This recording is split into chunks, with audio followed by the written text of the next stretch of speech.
बॉलीवुड की much awaited web series the bads of Bollywood release हो गई है नेटफ्लिक्स पर 18 सितंबर के दिन और ये सीरीज मैंने देख ली है। पर्सनली इस सीरीज के लिए मैं बहुत ज़्यादा एक्साइटेड था क्योंकि ये आर्यन खान, शाहरुख खान के बेटे का डायरेक्शनल डेब्यू है।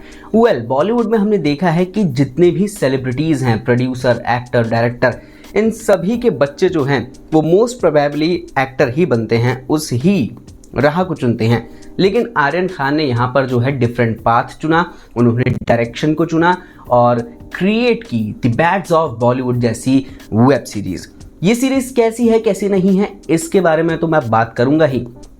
लेकिन बॉस, अगर आपके बाप की इंडस्ट्री में चलती है, अगर आपको नेपोटिज्म का फ़ायदा उठाना है तो बिल्कुल उठाइए आर्यन खान की तरह, जिसने इतने बड़े, इतने लार्ज स्केल पर एक वेब सीरीज़ बनाई जिसमें पूरी इंडस्ट्री को लाकर के एक साथ खड़ा कर दिया।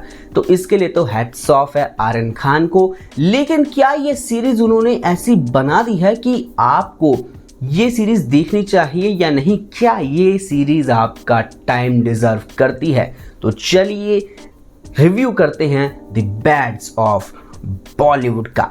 फिल्म की बात करें यानी कि वेब सीरीज़ की, तो सीरीज जो है एक आउटसाइडर के अराउंड घूमती है। वो आउटसाइडर लक्ष्य चौधरी यानी कि आसमान सिंह है। आसमान सिंह की पहली जो मूवी है रिवॉल्वर, वो रिलीज होती है बड़े पर्दे पर और ब्लॉकबस्टर साबित होती है। इसके बाद उसकी ज़िंदगी बदल जाती है, फिल्मों की जो है लाइन लग जाती है। ऐसी ही एक फिल्म उसके पास आती है जो उसके प्रोफेशनल और पर्सनल लाइफ में जो है भूकंप ला देती है, एक तरह से तबाही मचा देती है। वो फिल्म होती है धर्मा प्रोडक्शंस की बर्बाद मोहब्बत। करण जौहर जो है ये फिल्म बनाता है एक आउटसाइडर और एक इनसाइडर के साथ। आउटसाइडर होता है आसमान सिंह और इनसाइडर है अजय तलवार की लाडली यानी करिश्मा तलवार, एक सुपरस्टार की लड़की।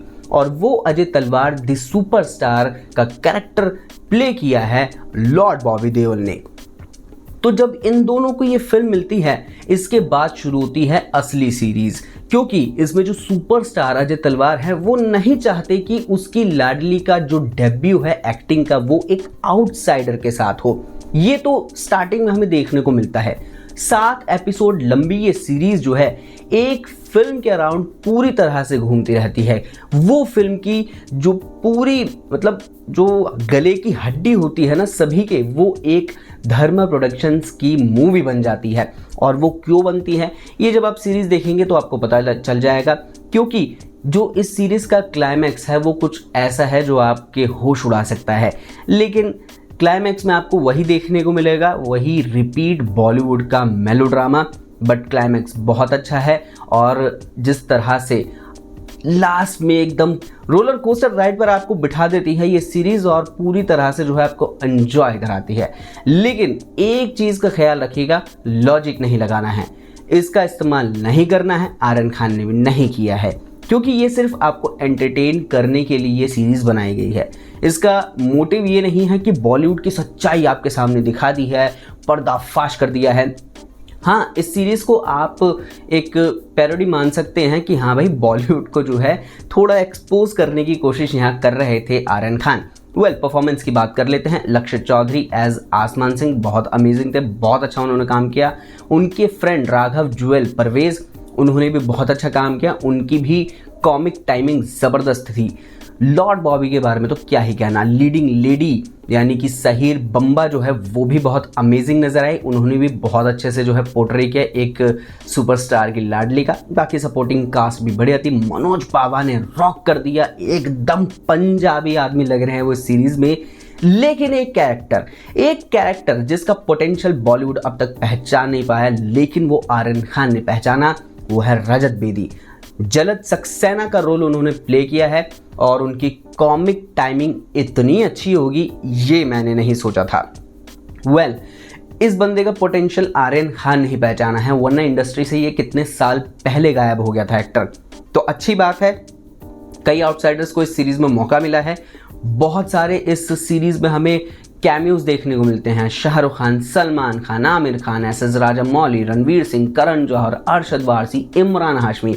बट मेरा पर्सनल फेवरेट कैमियो था इमरान हाशमी का, क्योंकि यार ये बंदा जो है ना इस बंदे ने जिस तरह से मतलब सीरियल किसर का जो टैग है ना वो जस्टिफाई कर दिया है। एक सीक्वेंस आता है जिसमें ये दोनों मतलब दोनों कपल है, लड़का और लड़की, हीरो हीरोइन आसमान करिश्मा, इन दोनों को इंटीमेसी सिखाते हैं और जो वो सीक्वेंस है वो बहुत अमेजिंग लगता है। ओवरऑल ये आप सीरीज़ जो है देख सकते हैं, लेकिन परिवार के साथ नहीं देख सकते। ठूस ठूस कर गालियां भरी हुई है, मतलब कूट कूट के गाली डाली है आर्यन खान ने। CBC इनसे काम नहीं चला है। जितनी गंदी सीरीज में गाली दे सकते थे, जितनी गंदी से गंदी गाली दे सकते थे, वो गाली इस सीरीज में डाल दी गई है। बेसिकली यंगस्टर्स को अट्रैक्ट करने के लिए सीरीज बनाई है आर्यन खान ने, और मैं डेफिनेटली कह सकता हूँ ये सीरीज जो है, जो शाहरुख खान का पैसा इसमें लगा है वो डबल करके ही देगा। आर्यन खान ने प्रॉफिट कमा के अपने बाप को दे दिया है, और जो कि नीड भी है। भाई अगर यही आर्यन खान जो है ना एक एक्टर बनते, बॉलीवुड में एज एक्टर डेब्यू करते, तो मुझे नहीं लगता कि इतना क्रेज होता, इतना उन्हें अप्रिशिएट किया जाता, क्योंकि रिसेंट टाइम्स में बहुत सारे स्टार किड्स का डेब्यू हुआ है, बहुत मुश्किल से कोई चल पाया है।